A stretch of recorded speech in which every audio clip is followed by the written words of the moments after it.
Assalomu alaykum do'stlar, sizlar bilan Ahmadjon Qahhorov va bugungi videomizda sizlar bilan serverni login qismini tuzib chiqamiz. Hop, boshidan aytib o'tib ketmoqchiman, disclaimer bo'lsin. Men professional dasturchi emasman va shuning uchun menda hozir umuman shablon yo'q. Bugun biz nima qilamiz? Meni serverim menga o'zini xotirasi haqida ma'lumot berib turishi kerak. Va uni biz Telegram bot orqali qilmoqchimiz. Ya'ni Telegram bot orqali har kuni ma'lum vaqtda yoki men so'raganimda server ma'lumotini menga berib tursin.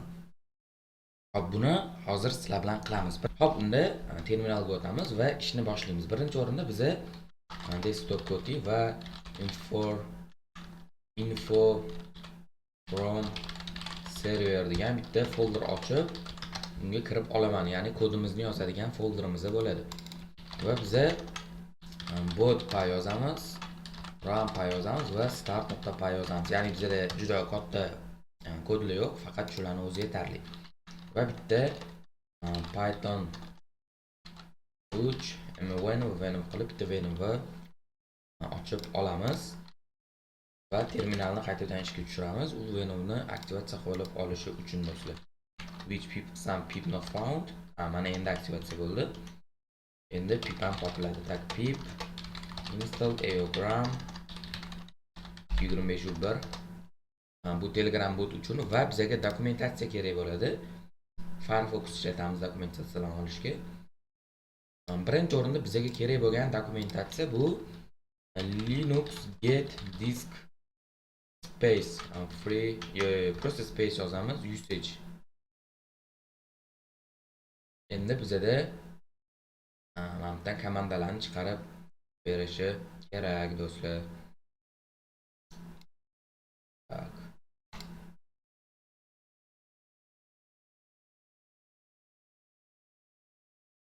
dfha bu ham darkan dlha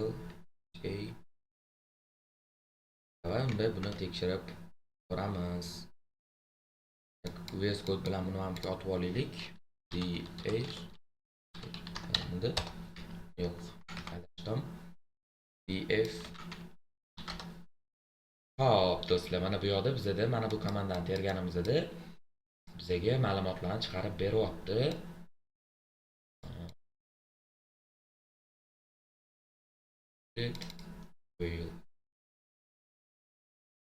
Bu partition to'g'rimi? Demak, biz serverga ulanib, uni partitionni aniqlashimiz kerak. Biz balki mana qilsam ishlar. Mana ko'rganinglardek, bizning partitionimiz va undan qaytayotgan ma'lumotni bizga qaytarib beryapti. Ya'ni mana avail degani bu bizda mavjud bo'lgan xotira va used bu bizda ishlatilgan xotira ekan. Endi biz serverga ulanishimiz kerak.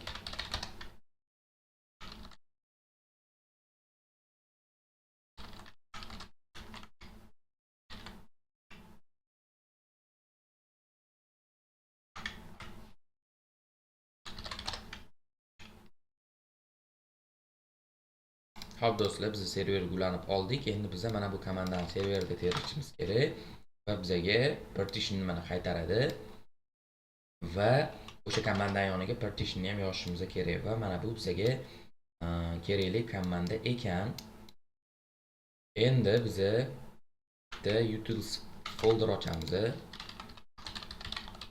va get free space deb yozamiz. Def free space and net emas. Mana.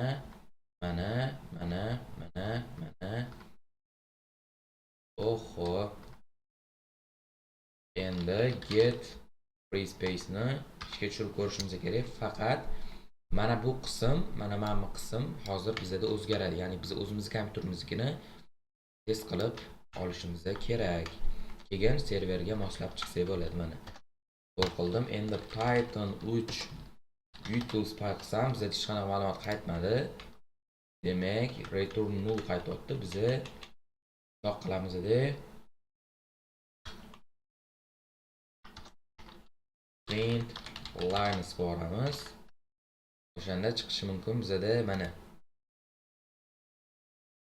+1 bizada bor ekan.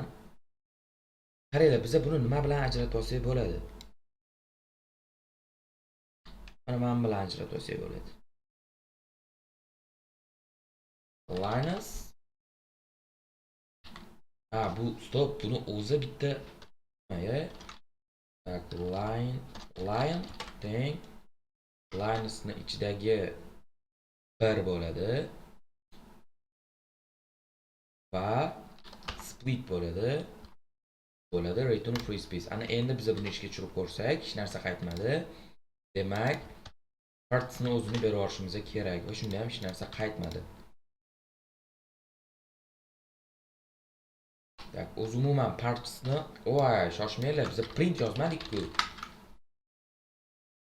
101 GB bizga qaytyapti. Free space bo'lib, ya'ni biz mantiqqa qaraydigan bo'lsak, server bo'landik. 101 GB bizani xotiramizda bor edi va 100 degan joyini ham chiqarib qo'yaylik. Data teng available and here we go. 126 available and here we go. Ishladi. Endi biz bu kodni, xuddi shu kodni serverimizga yozib ishlatib ko'ramiz. test.py qilamiz, yozamiz va uni ichidagi nimani, buni o'zgartirishimiz kerak. Mana bu disk nomiga. Mana bu qismni o'zgartirishimiz kerak.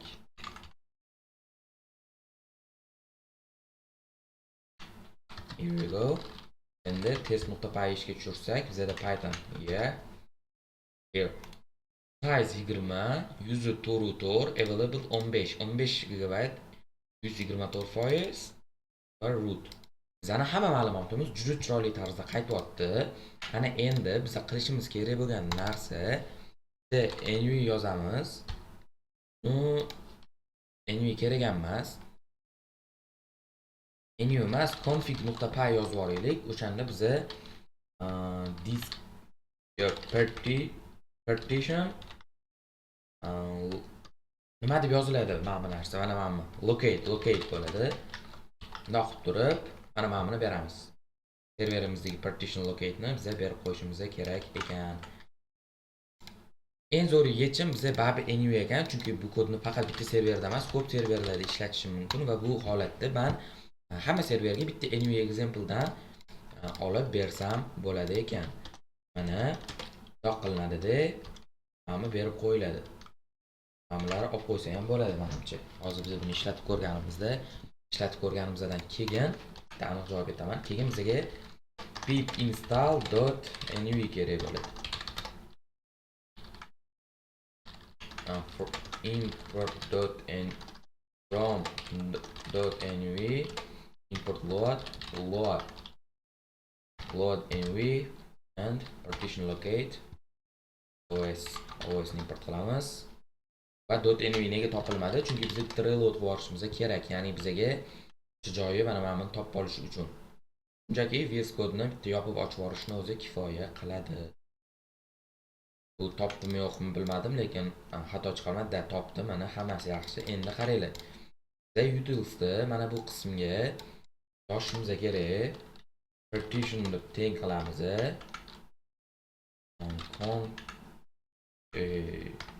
Partition locate qilsak bo'ladi va mana bu yoqqa partition beramiz va biz utilni qaytadan ishga tushirgan bo'lsak, bizda xato chiqdi, senda unaqa disk yo'q-ku deyapti. To'g'ri, bizda bunaqa disk yo'q. Bizda bor disk mana bu yoqda yozilgan. Biz o'sha diskni bu yoqqa yozib qo'yishimiz kerak. Va bizda yana xato chiqdi. Menimcha mana bu yoqdan bo'lsa kerak. Mana ko'rganinglardek, men bitta joy tashlaganim uchun menda xato chiqishni boshlagan edi. Adashmayotgan bo'lsam.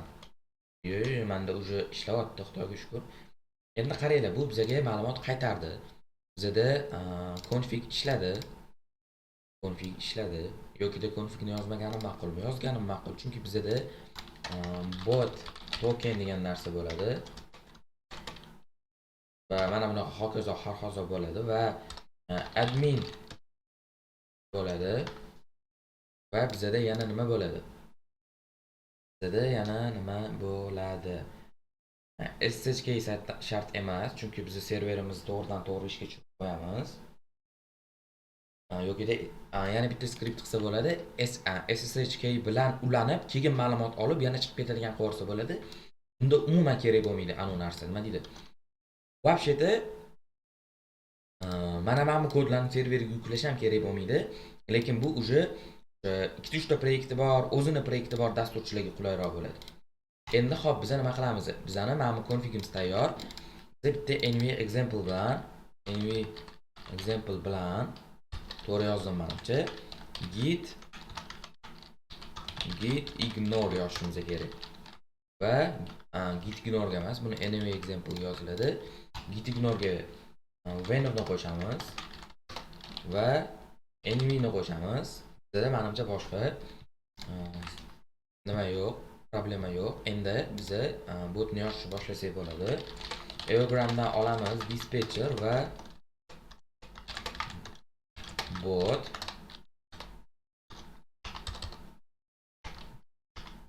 Buni o'zi yozayotgani juda qulay bo'ldi menga. Tak bo'lishini o'zi yetarli. Keyin rampaga from eogram import executor qilamiz. cp import diman start start import qilib qo'ya qolaman va if name executor okay.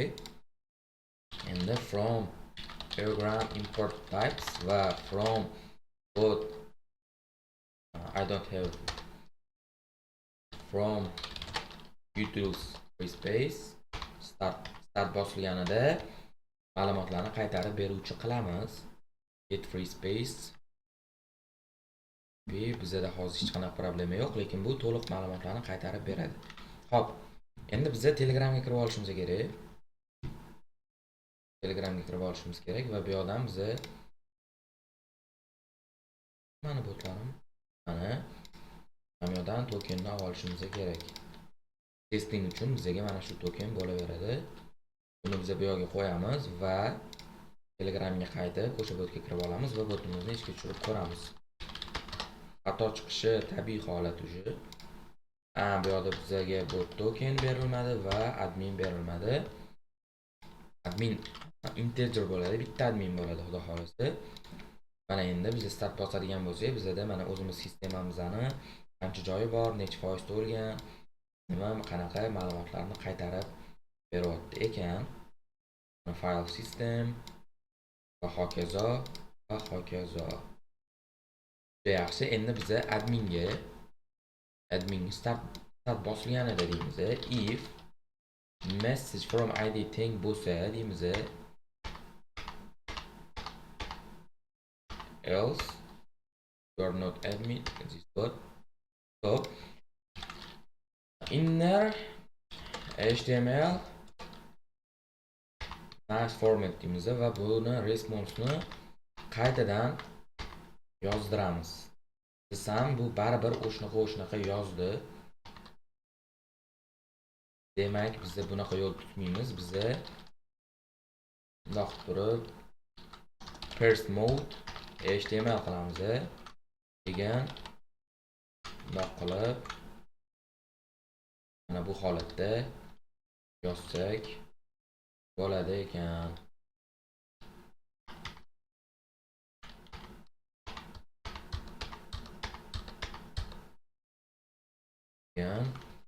HTML da bor-ku, buni juda chiroyli ko'rsatish qanaqa bo'ladi? Masalan, file systemmi?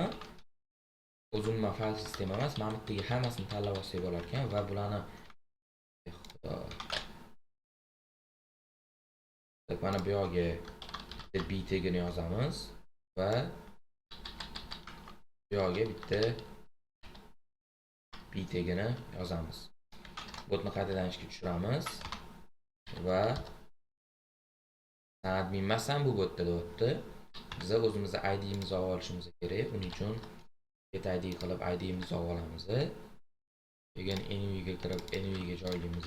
Botni qaytadan ishga tushiramiz va here we go. Bizda information chiqyapti va mana bu informationni qaraydigan bo'lsak, menimcha hammasi joyida. Mana bizning partitionimiz, partitionda qancha joy borligi, undan qanchasi ishlatilgan va qanchasi qolgani va shunga o'xshash ma'lumotlar bizda chiqib kelyapti. Ya'ni bizani o'sha botimizni, ya'ni information beradigan botimiz deyarli tayyor. Bizda qaranglar bot pay ishlatildi. Ignore hammasi tayyor. Endi bizda nima qilamiz? Pip freeze pip 3 qiling. Pip 3 freeze qilsam mana o'zi nomi, men nomini yozishga sal qiynalaman, shuning uchun pip 3 qildim, avtomatik chiqarib berish uchun. Pip 3 da bizda ishlatganimiz eogram bor ekan va .env python.env bor ekan va bizani o'zi ikkitami ishlatgan kutubxonamizda bu yerga yozildi. Endi biza bu yerdan chiqsak bo'ladi va gitga buni yuklaymiz. Buning uchun biza GitHubga kirib olishimiz kerak. GitHub va GitHubda template'larimga o'tib olamiz. Organization bu yerda menimcha ko'p template'larim yopiq. Mana private hammasi private turibdi. Lekin mana shuni men public qilib qo'yaman. Mana bu yerda eogram 3 template ham public ekan. Buni men public qilaman va buni yozishimiz mumkinki server information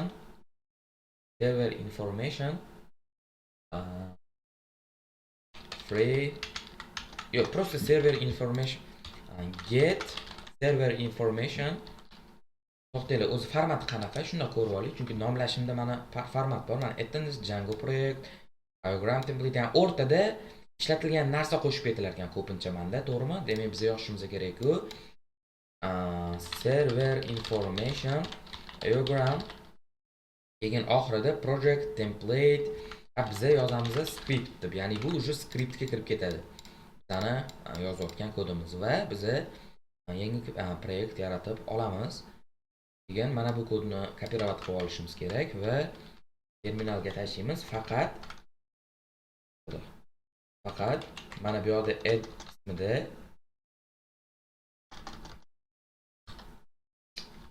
doim mashitda men qiynalaman mana shu narsani qilish. Oddiy tekstoviy proyekt ochaylik. Mana buni nuqta qilib qo'yishimiz kerak. Hamma narsani qo'shib olishimiz uchun mana. Вот, endi biz kodimizga qaraydigan bo'lsak, bizda mana env example bor. Package ketib qopti. Packageni olib tashlash uchun hozir endi GitHubdan rm qilishim kerak. Hozircha bizga xalaqit bermaydi package. Va mana shu bizning kodimiz. Endi buni serverga ishga tushiramiz. Tak. Git clone qilib olamiz. Adashmasam public, xudo private qilib qo'yibman. Buni public qilib olishimiz kerak birinchi. Bemalol kirib, hozir qanaqa yozganimni ko'rdinglar, ishlatib olsanglar bo'ladi. Yetmay turibdi hozir. Hozir telefonim qayerda ekan? Bo'ldi, hozir telefonimni oling. Mana bundan qilganim yaxshi. Ortuvchi problemasiz. Mana men kodini yozib oldim va verify qilaman, ya'ni buni public qilib olaman va serverdan qaytadan buni klon qilishim kerak. O'shanda hech qanaqa problemasiz klon bo'ladi va qaranglar. Bu yerdan rmrf test qo'yamiz, test kerak emas bizga va juda yaxshi. Endi server informationga kiramiz. Bu yerda bitta e'tibor beradigan eng katta narsamiz bor bizani. Biza buni system STL ga qo'yishimiz kerak, lekin uni men tajribasiz odam sifatida noldan bitta konfiguratsiya yozib chiqa olmayman. O'shaning uchun nima dokumentatsiyaga qaraymiz. Create Python task yo'q, systemd service. Here bizga ko'rishimiz mumkinki bitta venv ochib olamiz. Python 3 venv qilib ochib olamiz.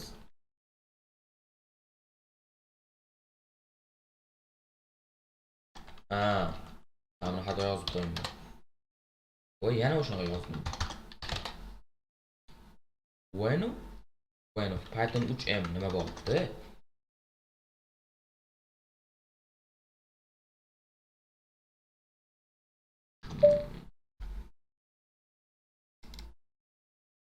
Directory yo'qligi aniq. Bu o'shaning uchun yaratdim-ku men. Mazasi qochib qoldi-ku buni.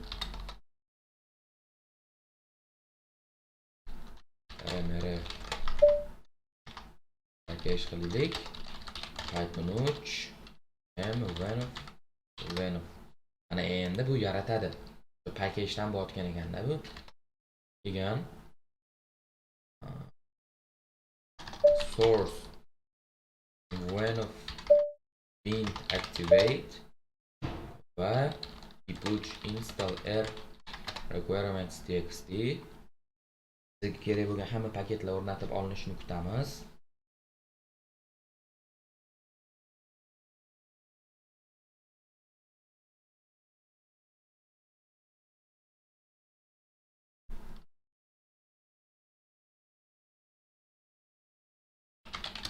Mana bizga kerakli bo'lgan hamma paketlar Venomga o'rnatildi.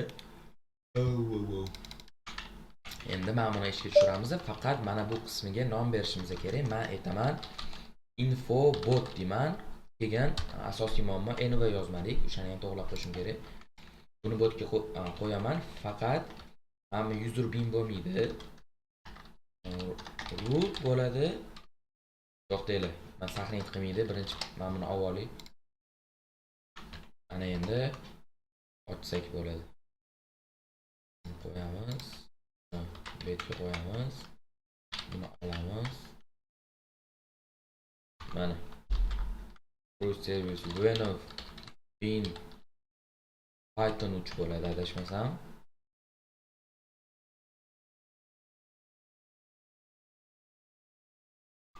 Keyin xuddi o'sha joydan rootni run.py restart always for restarting hammasi bizda to'g'ri, faqat da working directory'ni ham biza to'g'rilab qo'yishimiz kerak. Here bizning working directory'miz ham tayyor. Endi tahlil qilamiz, qaytadan ochib tepaligini to'g'rilab qo'yamiz. Mana bu qism description'ni my information script deb yozib qo'yaman va qaranglar, ishga tushirishdan oldin nano env qilib mana bu yerga o'sha env example degan narsalarni yozishimiz kerak. Example'dan olamiz. Env ga qo'yamiz. Keyin serverda adashmasam, yo'q adashdim, nimaligi esimdan chiqib qoldi. Tepadagi komanda bilan bilib olsak bo'ladi adashmasam. Mana endi mana buda kelgan. Shu uchun shuncha yurdim men. Nano env tahlil qilamiz, env example'dan olamiz. Bu yerga qo'yamiz. Qaranglar, dev hozir kopirovat qilishim mumkin edi. Buda kelgan, yozganim tezroq bo'ladi. Keyin Telegram botga bitta botni qo'yib yuborishimiz kerak. Davay shu botni yoqqa olamiz. Baribir hech foydasi deyotgani yo'q. Va admin ID'sini yana o'sha botning ID'mizni olib qo'yib yuboramiz va ham yo'lda bizga o'rgatganida qanaqa ishga tushirishni birinchi bo'lib daemon reload qilinadi. Keyin app'imiz yoziladi. App'imizning nomi nima edi endi? Infobot ekan. Infobot. Okay. Start. Mas infobotni va ishga tushdi. Endi biz status ko'ramiz. Status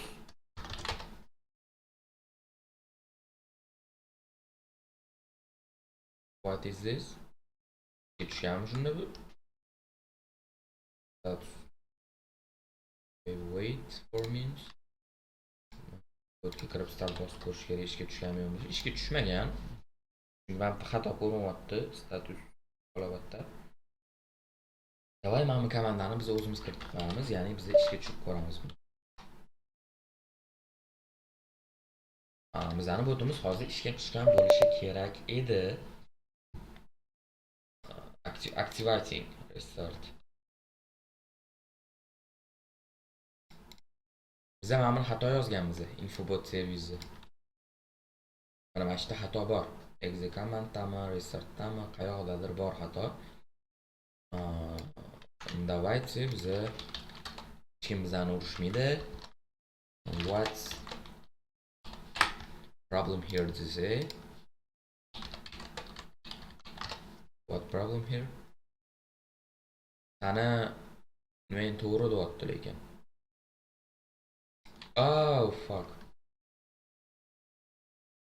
Yo'q. Your username bu yerga root berishimiz kerak.